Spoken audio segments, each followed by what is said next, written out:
And now would be a good time for me to mention, too, that the way that I approach past life regression is really through the widest frame possible. That's Daniel Ryan, a hypnotherapist specializing in past life regression.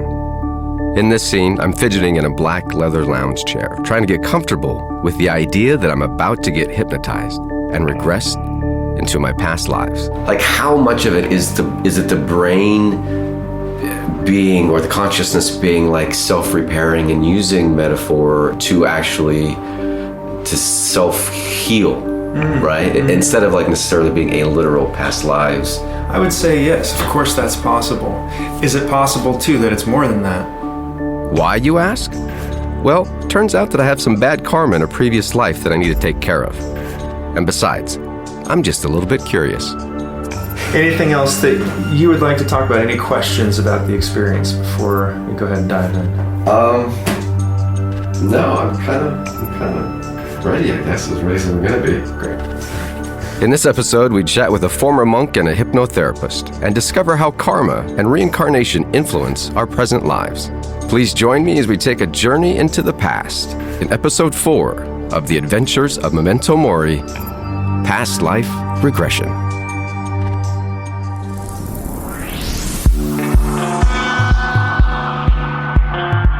From the Maida Creative Company, this is The Adventures of Memento Mori, a seeker's guide for learning to live by remembering to die. The podcast that explores mortality. Here's your host, D.S. Moss.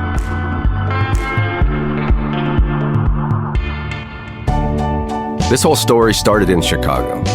I had a couple hours to kill and I was meandering down the street when I noticed a neon psychic sign. One of the palm readers? Yes. Oh my god, did you go in? Of course I did. I'm like, well, this is... I've never done that. You've never done that? I've never done that. You got to it. Over a ramen dinner, I recount the story to my friend Sandra. Did you have a strong aura around you? Did she pick you off the street? She did say my aura is normally blue, but it's very gray. My aura's got very grayed out. I don't think gray is on the aura scale. No. Because my karma was so bad that my natural blue aura had turned gray. Oh, that's fear. And that's fear-based sales. Fear-based sales. And she said because of my past lives that I'll never find true love in this life. That bitch said that to you? She totally said it to me. And so of course, what do? I'm like, well, what were my past lives? And she's like, well, that's $25. 60. Ooh!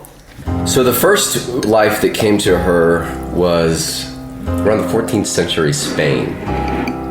And I was the son of a very wealthy landowner.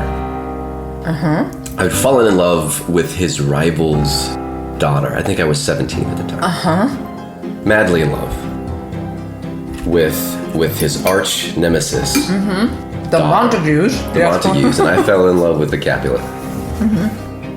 And of course, we kept it secret for a while. Got caught. Dad then warns me that you gotta end it. I disobeyed father. He finds out again and has her killed in front of me. I am so enraged that You killed your father. I sneak into my father's bed at night and I kill my father. I tried to flee and a guard then kills me. So I witness the death of my love, kill my father, then I get killed trying to flee.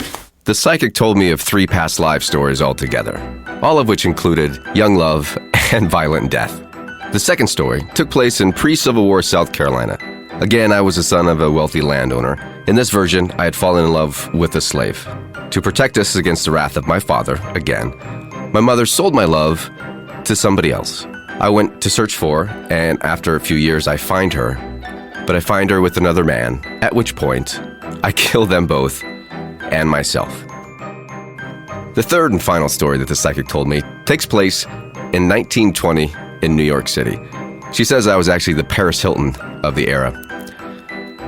My father had arranged a marriage with another wealthy family. Of course, I didn't love the dude. And every time it rained, I would have an affair. He caught wind of this, and this went on for years. He caught wind of this and couldn't take it and so he decided to kill himself. Then, after seeing his body, then I couldn't bear the shame of having caused his death. Then I decide then to kill myself. Well, we had a child, and then the child saw both of their parents dead. And then on his 21st birthday, he comes back to the house in which he finds his parents dead. And then he kills himself. So this is my karma. This is why in this life, I'm fucked. I don't think this is a good example of karma. I don't know. I mean, what is that book? Shit, I feel like, remember I was telling you that there's that book about past lives? Something. I think I told you that about that. It's about this doctor who wrote a very small book about this particular woman. Lives and Masters' Lives or something about... She was referring to Many Lives, Many Masters. Published in 1988 at the beginning of the self-help book revolution, Many Lives, Many Masters brought past life regression hypnotherapy into the mainstream. The book chronicles the hypnotherapy sessions of psychiatrist Dr. Brian Weiss with a patient who during deep hypnosis recalls in vivid detail her past lives. Years of disciplined study had trained my mind to think as a scientist and physician, molding me along the narrow paths of conservatism in my profession. I distrusted anything that would not be proved by traditional scientific methods. Then I met Catherine. Dr. Weiss, of course, isn't French. That's my friend Manu. No, Dr. Weiss grew up in New Jersey, went to Columbia University, and received his MD from Yale. The book frames his spiritual and metaphysical findings with a scientific skepticism, making it a little bit easier to digest. It's like a rational crust with a gooey spiritual center. Nothing in my background had prepared me for this. I was absolutely amazed when these events unfolded. I do not have a scientific explanation for what happened. There is far too much about the human mind that is beyond our comprehension. Catherine was 27 when she first met with Dr. Weiss.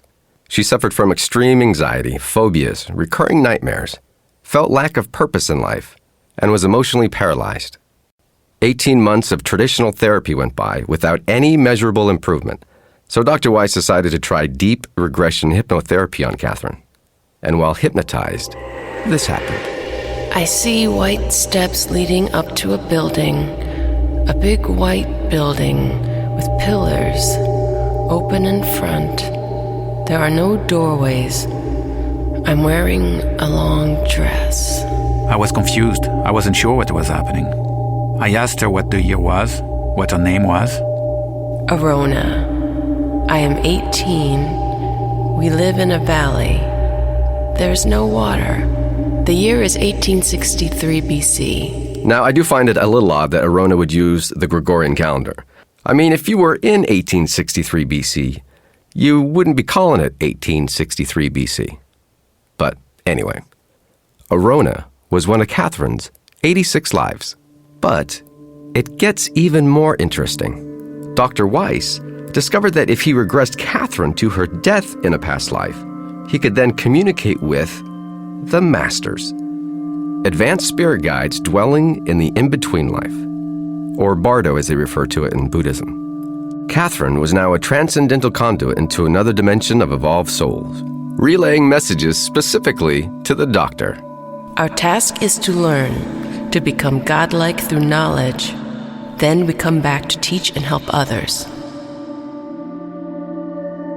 We have dominant vices and must rid ourselves of them in the physical state, or we will carry them over into the next life. We all have specific lessons to learn, and we must learn one at a time in order for us to become whole. These, among many other messages from the Masters, poured in. There are 7 dimensions. People walking the earth are at different states of spiritual advancement. The less advanced you are, the harder your life will be. Although these messages were about achieving grace and charity, hope, faith, and love, there is one in particular that really bothered me. There are karmic debts that must be paid. If we have not paid out these debts, then we must take them into another life in order that they may be worked through. Karmic debt. Even the Chicago Gypsy said that I had to pay back karma from previous lives in order to be happy in this life. I don't like debt, and I certainly don't like cosmic debt where I don't even know what I did or what I owe. And another thing, what exactly is karma?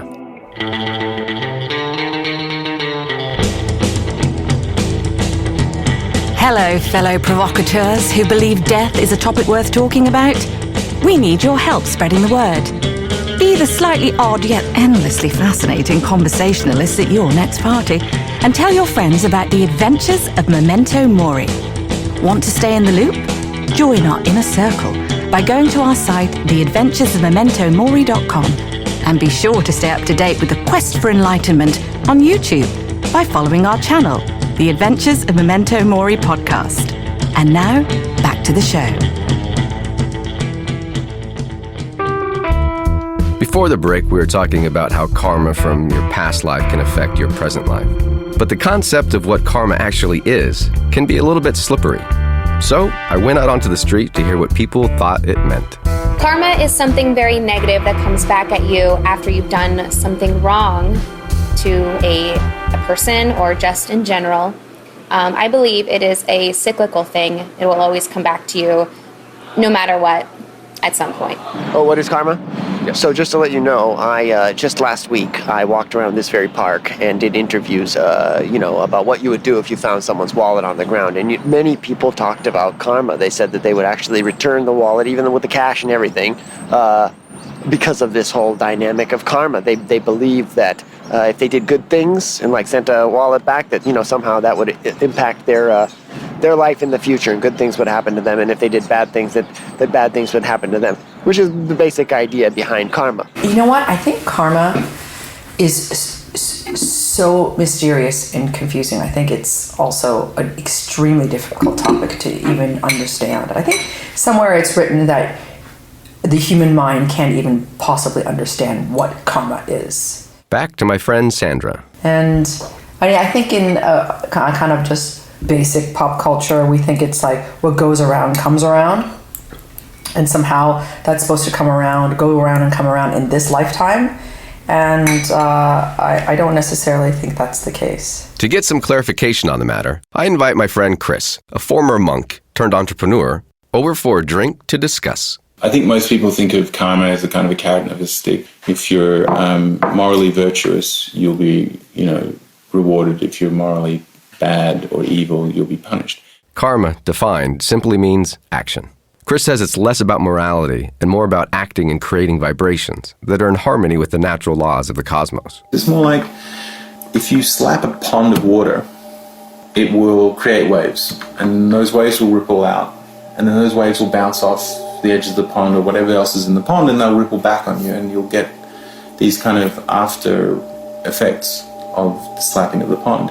If you push your hand through the water without slapping it, without creating that impact, if you are able to gracefully interact with that pond, you won't have those kinds of after effects. I think it's more about that. I think it's more about learning how to act with grace, learning how to act in oneness with what's around you. And there's your clarity. Since I already had Chris there, and we had a couple more bottles of wine, I asked him to explain the concept of reincarnation from a Hindu point of view. As far as I'm concerned, the best representation of reincarnation in film is Groundhog Day. Now you're talking in metaphors I can understand. In just about every spiritual tradition, probably the biggest impediment to your spiritual growth is your ego. Rita, I'm reliving the same day over and over. Groundhog Day, today. And he tries to trick Andy McDowell into falling in love with him by using his powers for evil, basically doing research on her, killing himself, and then coming back and then using the research that he used to try and get her into bed, to try and get laid, which is purely kind of an egoistic pursuit. I could never love someone like you, Phil, because you'll never love anyone but yourself. That's not true. I don't even like myself. And then over time, when that fails, initially he becomes very kind of depressed about it, and then by the end of the film, he's realized that the only satisfaction that he can derive is by actually developing himself, becoming more altruistic. It's nothing, ma'am. I had the tire and the jack. Just be comfortable, all right? Be a minute. Who is that? Must be from the motor club. And initially, using our ego, we try to force satisfaction into our lives and we try to grasp it. And then as we become wiser, as we evolve, we realize that the only true satisfaction in life is by reducing our ego, becoming humble, and deriving satisfaction from less selfish pursuits and from the idea of sacrifice and surrender to things that are greater than ourselves. And then by the end of the film, she falls in love with him because he has learned the art of self-sacrifice. He's in effect given up his ego. And that breaks the spell of his having to come back and repeat the same day over and over again. I don't know what to say. I do. No matter what happens tomorrow, or for the rest of my life, I'm happy now. And that it very neatly corresponds with the idea of reincarnation in many traditions, which is until you surrender your ego, until you surrender yourself to the divine, you'll have to keep incarnating. Once you attain enlightenment, then you are liberated from the task of having to come into the world of ignorance. Okay, so here's the part that I get a little nervous. I read Many Lives, Many Masters, and have been educated on karma and reincarnation from a former monk. Now, it's the part of the show where I get hypnotized and regress. I'm Daniel Ryan. I'm a hypnotherapist specializing in past life regression. What you're about to hear is the actual recording of my past life regression, right after this. Do you consider yourself to be a fellow seeker? Do you believe there's something more to being human than what's available in the illusory cocoon of our material world? Or perhaps you're thinking of starting an existential scavenger hunt and would like a guidebook to help chart your path? If yes, you're in luck. Go to the Adventures of Memento Mori.com and sign up to receive D.S. Moss's upcoming book, Something to Believe in, a seeker's guide to finding your big belief. Sign up today and start your journey. Focus on the spiral. When I first decided to do this, I was honestly worried that while I was under, I would say some crazy shit like I was Julius Caesar or Jesus.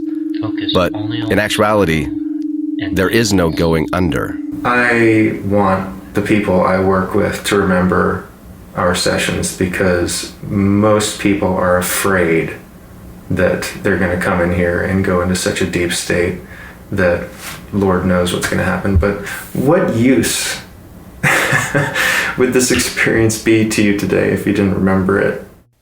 The technique Daniel uses is progressive relaxation, guided imagery, and suggestion to access the mind. The best way to describe it is guided meditation with an agenda.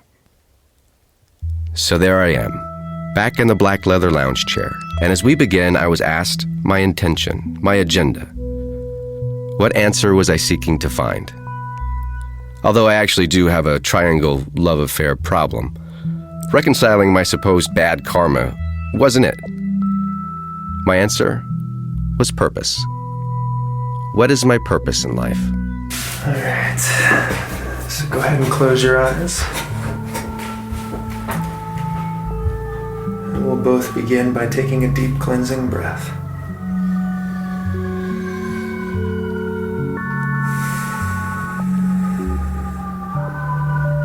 And taking another.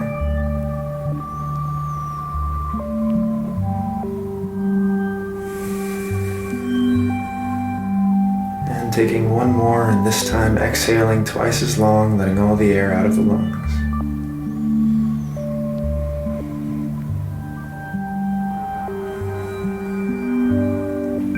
And just continuing by letting the breathing be easy and natural. Letting your attention rest with your senses.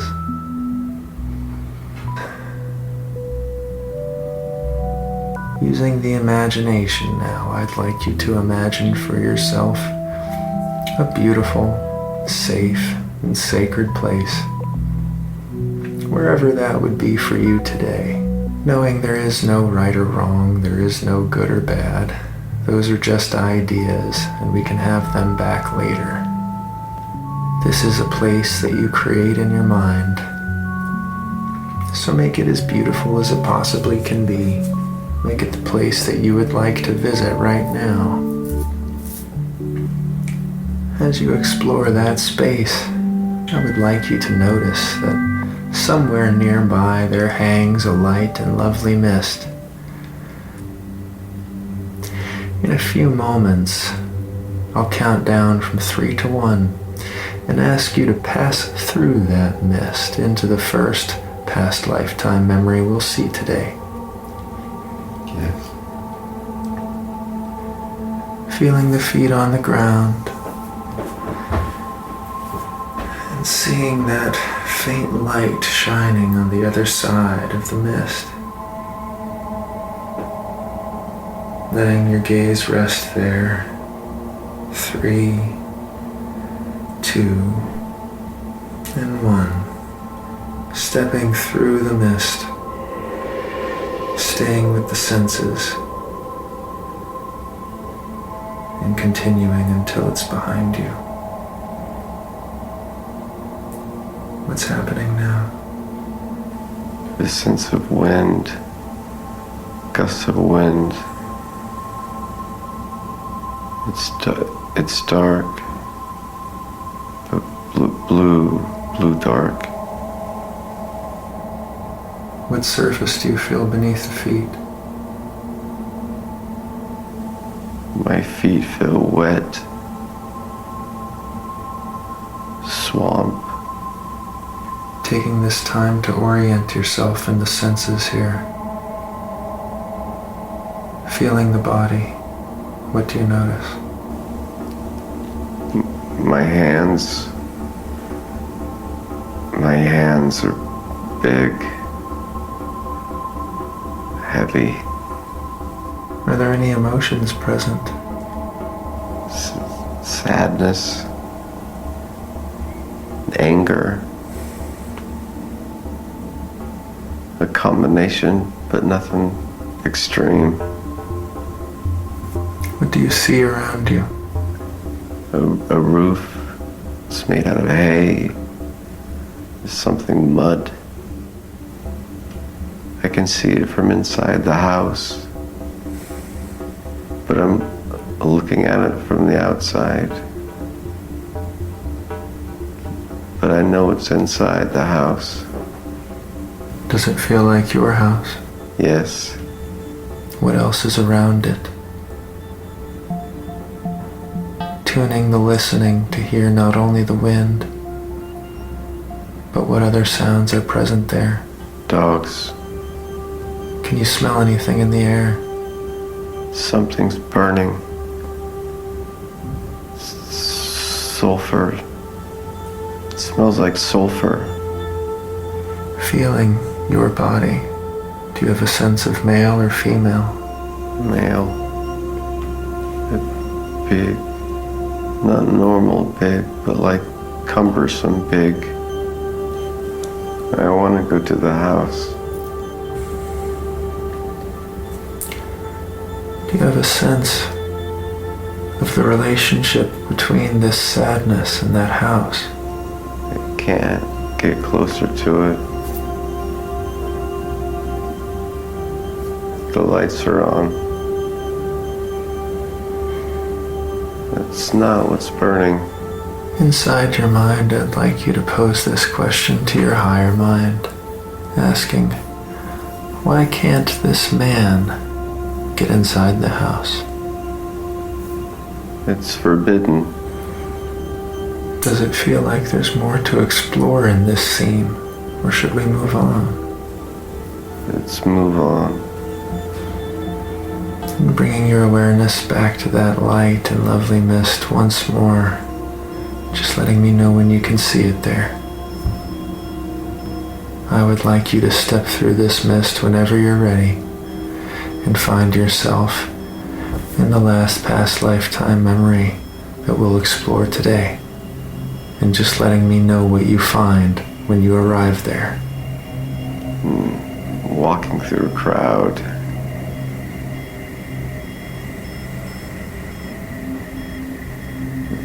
The crowd's looking at me. Go on.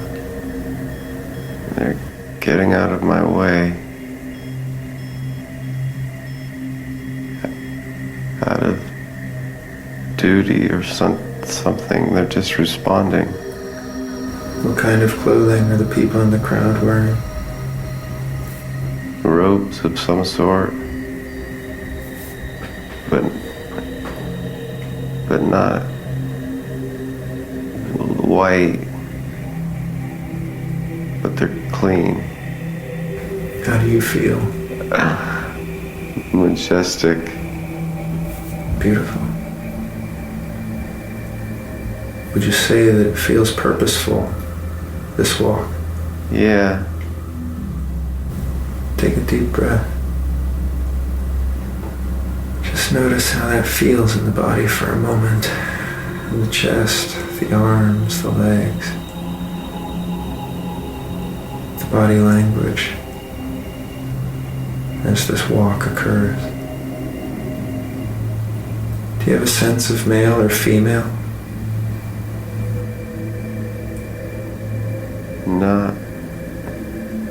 Not physically, but there's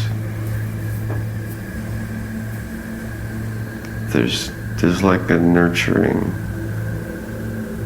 there's a motherly feeling, maternal nurturing of some sort. Feels more maternal than paternal.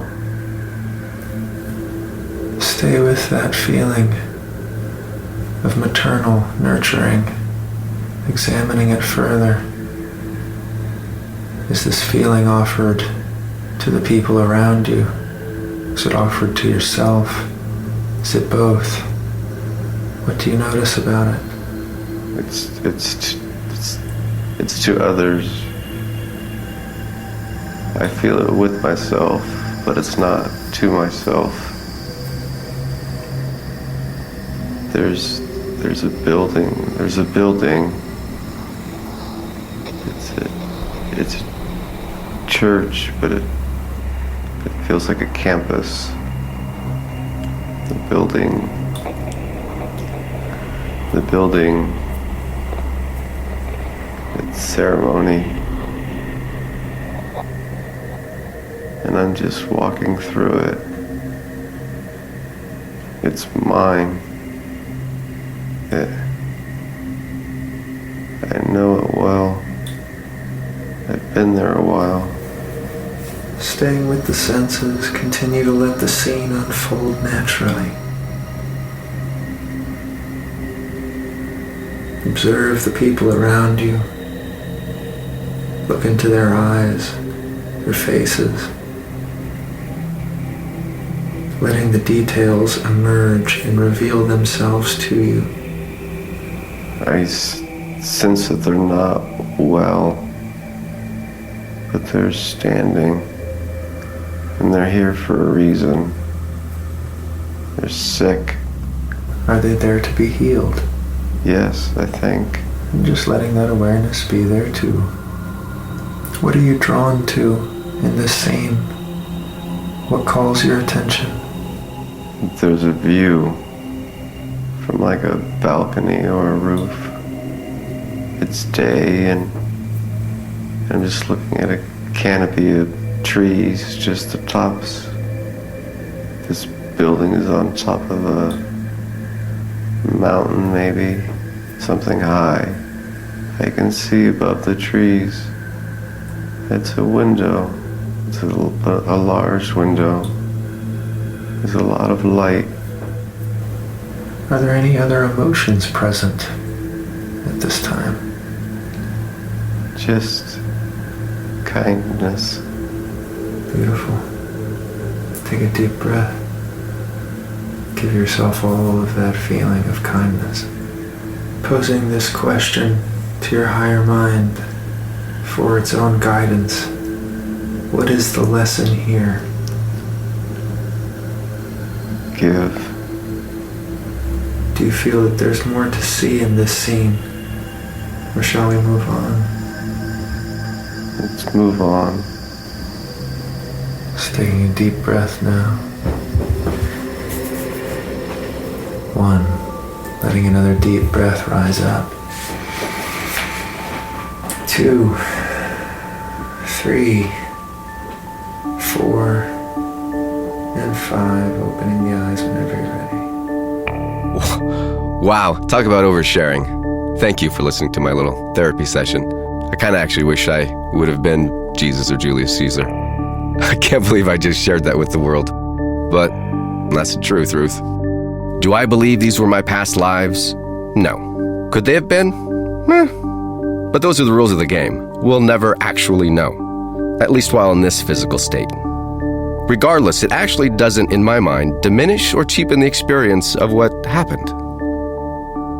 I'll spare you the agony of listening to my interpretation of these two scenes in the regression. But I will say this. In terms of purpose, my little brain sent me a pretty clear message. Fewer self-gratifying egoistic pursuits, and more altruistic, selfless acts. Or maybe I just need to move somewhere where it's sunny. Thanks for joining me on another episode of The Adventures of Memento Mori. Special thanks to Daniel Ryan from the Center of Integrative Hypnosis.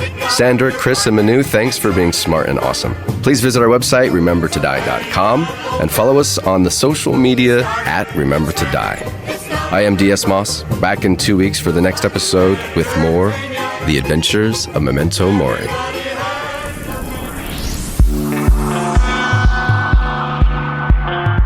The episode was produced by Josh Heilbrenner, DS Moss, and Hannah Beale. Theme music composed by Mikey Ballou. This has been a production of the Maida Creative Company. Until next time, keep seeking.